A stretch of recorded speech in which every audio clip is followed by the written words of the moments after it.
నువ్వు మళ్ళీ మళ్ళీ అట్లా మాట్లాడుతుంటే నాకేం చెప్పాలో అర్థం అవడం లేదు. నీకు నచ్చినంత తిరుగు. బాయ్.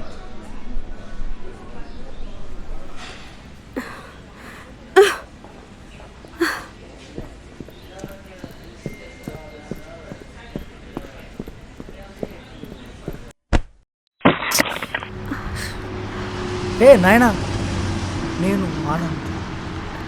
Sorry sorry.